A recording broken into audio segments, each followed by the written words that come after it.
नमस्कार दोस्तों, आज के इस वीडियो में आप सभी का स्वागत है। पिछले वीडियो में हमने प्रेसिडेंट से रिलेटेड इंट्रोडक्शन, प्रेसिडेंट का चुनाव कैसे होता है और उसके ओथ के बारे में अध्ययन किया था। आज के इस वीडियो में हम लोग देखेंगे कि प्रेसिडेंट के क्या पावर्स हैं और क्या फंक्शन होते हैं। तो आइए शुरू करते हैं। तो मेनली जो प्रेसिडेंट का पावर्स और फंक्शन होता है उसको हम लोग 7 पार्ट्स में डिवाइड करते हैं, 7 पार्ट्स में डिवाइड करके और उसका अध्ययन करेंगे। जो सबसे पहला होता है उसमें एग्जीक्यूटिव पावर्स है, लेजिस्लेटिव पावर्स होते हैं, फाइनेंशियल पावर वित्त से संबंधित पावर, जुडिशियल पावर्स होते हैं जो न्याय प्रक्रिया से संबंधित उनके पावर होते हैं, डिप्लोमेटिक्स पावर्स, मिलिट्री पावर और इमरजेंसी पावर। तो आइए हम एक एक करके इन 7 पावर्स को देखते हैं। सबसे पहला है एग्जीक्यूटिव पावर्स। तो एग्जीक्यूटिव पावर जो प्रेसिडेंट के होते हैं उसमें सबसे पहला है the president appoints the prime minister and other minister. जो प्रेसिडेंट होते हैं वो हमारे भारत के प्राइम मिनिस्टर को और उनके साथ साथ जो भी मिनिस्टर्स होते हैं उन सभी को अपॉइंट करते हैं। He directly administers the union territories through administrator. जो भी भारत के यूनियन टेरिटरी है उनका एडमिनिस्ट्रेशन प्रेसिडेंट के द्वारा होता है और वो किसके थ्रू करते हैं? एडमिनिस्ट्रेटर्स के through. He can appoint a commission to investigate into the condition of एससीज, STs and other backward caste. जो एससी हैं, एसटी हैं और ओबीसी हैं उनके लिए वो एक कमीशन का अपॉइंटमेंट कर सकते हैं जो उनके बारे में इन्वेस्टिगेशन करते हैं। All executive actions of the government of India are formally taken in his name. जो भी गवर्नमेंट ऑफ इंडिया कोई एग्जीक्यूटिव डिसीजन लेंगे तो वो हमेशा प्रेसिडेंट के नाम से लिया जाता है। उसको माना जाता है कि वो सारा डिसीजन कौन ले रहे हैं? भारत के राष्ट्रपति। एक्चुअली में ये काम जो हमारे एग्जीक्यूटिव के प्रधानमंत्री होते हैं और जो उनके मिनिस्टर्स होते हैं उनके थ्रू लिया जाता है, लेकिन जो देखा जाता है कि ये किनके द्वारा लिया गया है, जब इनको पूछा जाएगा किनके द्वारा लिया गया है तो ये प्रेसिडेंट के नाम से लिया जाता है। He appoints the attorney general of India, the Comptroller and Auditor General of India, the Chief Election Commissioner and other Election Commissioner। तो जो अपॉइंटमेंट होता है अटॉर्नी जनरल ऑफ इंडिया का, CAG, comptroller and auditor general of India का और chief election commissioner का, ये appointment राष्ट्रपति करते हैं। तो मेनली जो एग्जीक्यूटिव पावर्स होंगे राष्ट्रपति के, वो सबसे पहला होता है कि वो प्रधानमंत्री का अपॉइंटमेंट करते हैं। उनके साथ साथ जो भी मिनिस्टर्स होंगे उनका भी अपॉइंटमेंट करेंगे। जो भी यूनियन टेरिटरी है उनको वो एडमिनिस्टर करते हैं, वो अपने एडमिनिस्ट्रेटर्स के थ्रू।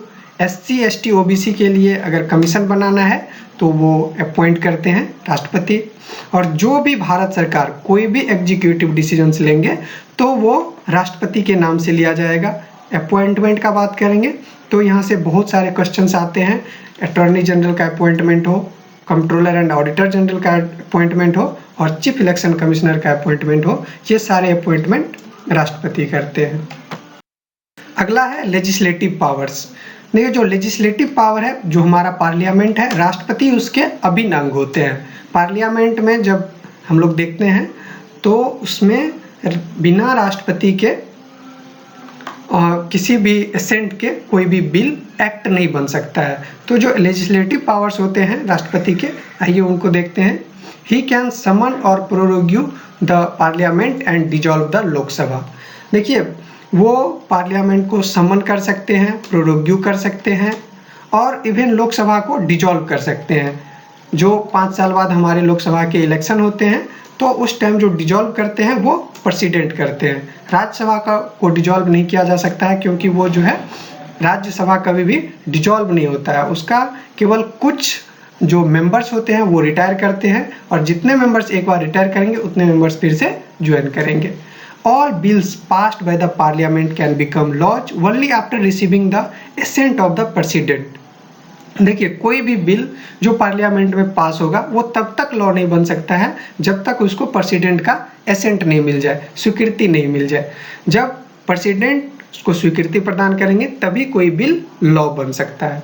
नेक्स्ट है the president can return a bill to the parliament if it is not money bill for reconsideration. अगर कोई भी बिल है, और प्रेसिडेंट को लगता है कि इस बिल को एसेंट नहीं मिलना चाहिए, तो वो क्या कर सकते हैं, उसको रिकंसिडरेशन के लिए वापस कर सकते हैं। ध्यान रखना है कि जब मनी बिल होगा, मनी बिल को वो नहीं लौटा सकते हैं।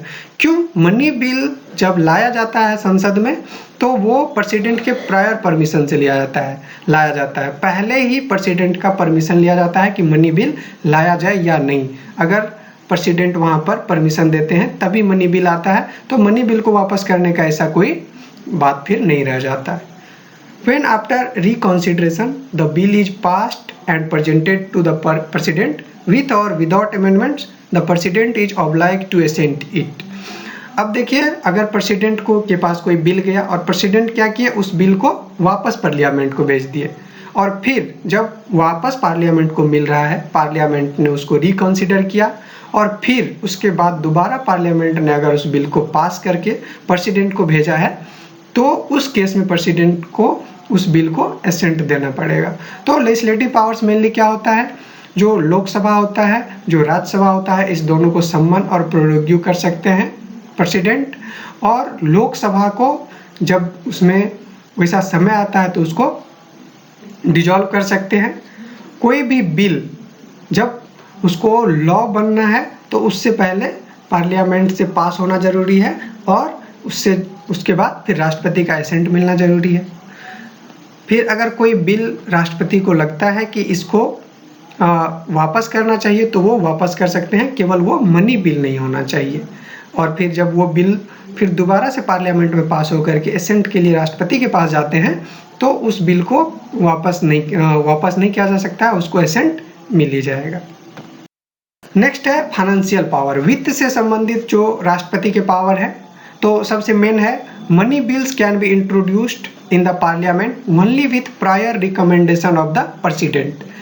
मनी बिल जब भी हमको पार्लियामेंट में लाना है तो हमको प्रेसिडेंट का प्रायर रिकमेंडेशन चाहिए। वो जब रिकमेंड करते हैं कि मनी बिल लाना है, तभी हम मनी बिल को पार्लियामेंट में ला सकते हैं।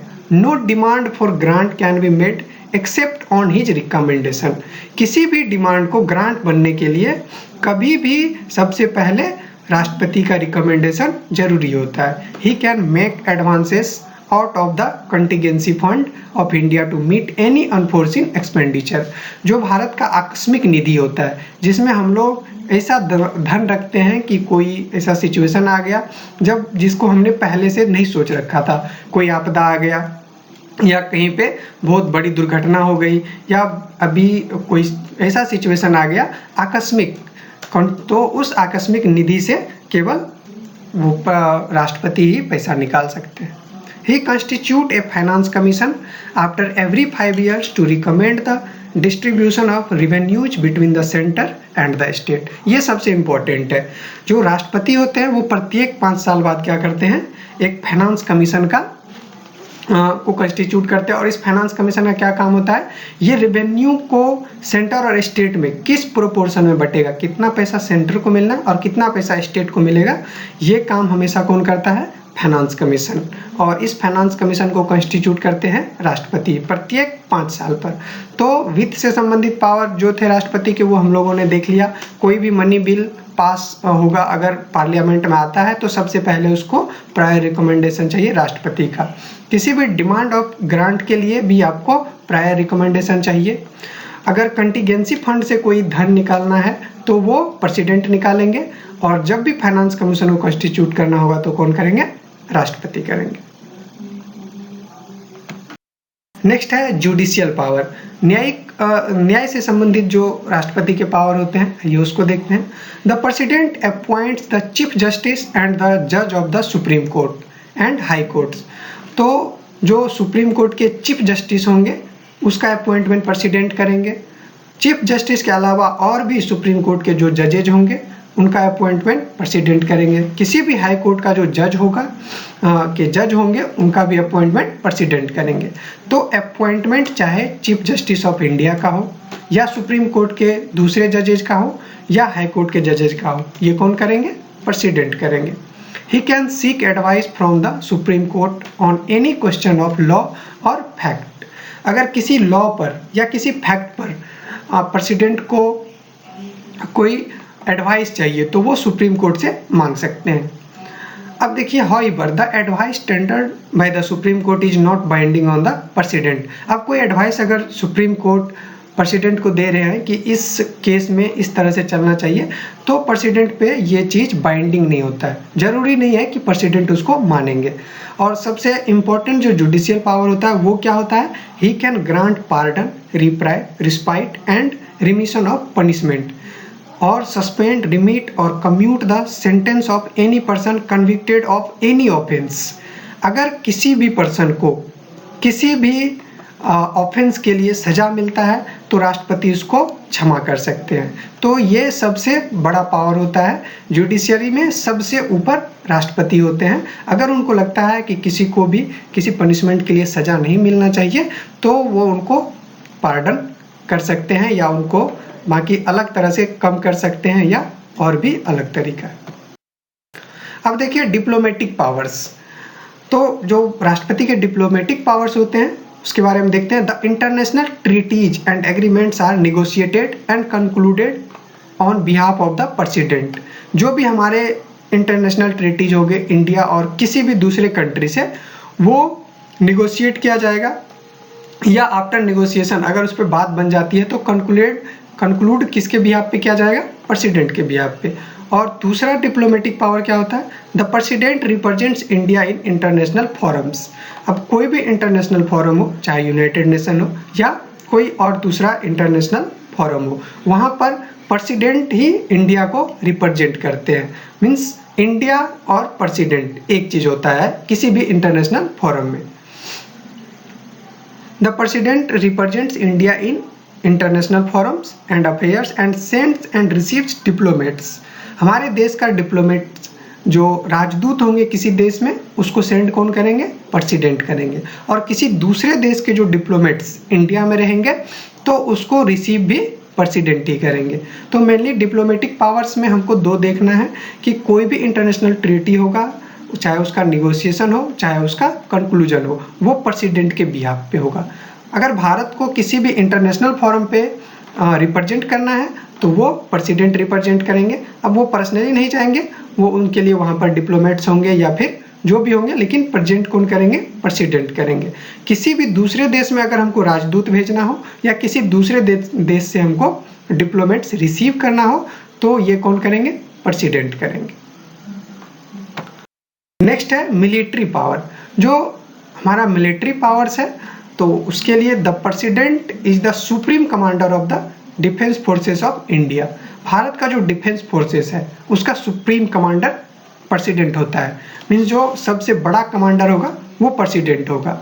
Next, he appoints the chief of army, the navy and the air force. जो चीफ होंगे आर्मी के, नेवी के और एयरफोर्स के, चाहे वो थल सेना हो, जल सेना हो और वायु सेना हो, उसके चीफ का अपॉइंटमेंट कौन करेंगे, प्रेसिडेंट करेंगे। ही कैन डिक्लेयर वार और कंक्लूड पीस। वो किसी देश के साथ वार डिक्लेयर कर सकते हैं या किसी देश के साथ कोई शांति समझौता कर सकते हैं, subject to the approval of the parliament. अब देखिए यहाँ पर करेंगे president, but it is subject to the approval of the parliament. ये सबसे पहले अप्रूव होगा पार्लियामेंट से और तब जाकर के इसको राष्ट्रपति करेंगे। तो मेनली जो मिलिट्री पावर है उसमें जो प्रेसिडेंट होते हैं वो सुप्रीम कमांडर होंगे डिफेंस फोर्स ऑफ इंडिया के। जो भी आर्मी के चीफ होंगे, नेवी के चीफ होंगे और एयरफोर्स के चीफ होंगे, उसका अपॉइंटमेंट राष्ट्रपति करेंगे। किसी भी देश के साथ अगर चाहे वार डिक्लेयर करना हो या कोई शांति समझौता करना हो तो वो राष्ट्रपति करेंगे, भले ही उसको अप्रूवल हमारे पार्लियामेंट से मिलना। और सबसे लास्ट है इमरजेंसी पावर। तो इमरजेंसी मीन्स ऐसा सिचुएशन जो मतलब हमारे पास इमरजेंसी हो गया कोई, तो मेनली हमारे कॉन्स्टिट्यूशन में 3 प्रकार के इमरजेंसी का मिलता है। तो ये emergency, the president can proclaim emergency after receiving a written recommendation from the cabinet. तो इमरजेंसी डिक्लेयर करेंगे प्रेसिडेंट, लेकिन उसमें सबसे इम्पोर्टेंट क्या होता है, वो तभी डिक्लेयर करेंगे जब उनको रिटन रिकमेंडेशन मिलेगा कैबिनेट से। वो अपने मन से कभी इमरजेंसी डिक्लेयर नहीं कर सकते हैं। उनको जो भारत के एग्जीक्यूटिव है, जो कैबिनेट है, वो एक रिटन रिकमेंडेशन देगा, तभी जाकर के ये इमरजेंसी डिक्लेयर होगा। तो मेनली 3 तरह का इमरजेंसी होता है। सबसे पहला होता है आर्टिकल 352 में। इस इमरजेंसी में होता है national emergency can be declared on grounds of wars, external aggression और आर्म्ड रिबेलियन।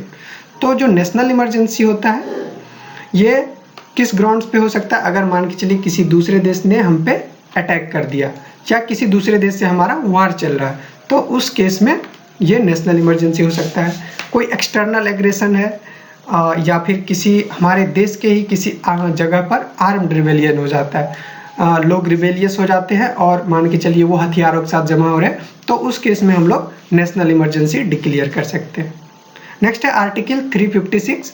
जो 356 में आर्टिकल होता है ये राष्ट्रपति शासन होता है किसी भी राज्य में। President rules in any state. अब किसी स्टेट में मान के चलिए कोई भी पार्टी को मेन पार्टी को एग्जैक्ट वो बहुमत नहीं मिल पा रहा है, तो वहाँ पर उस केस में वहाँ पर प्रेसिडेंट रूल लग जाएगा।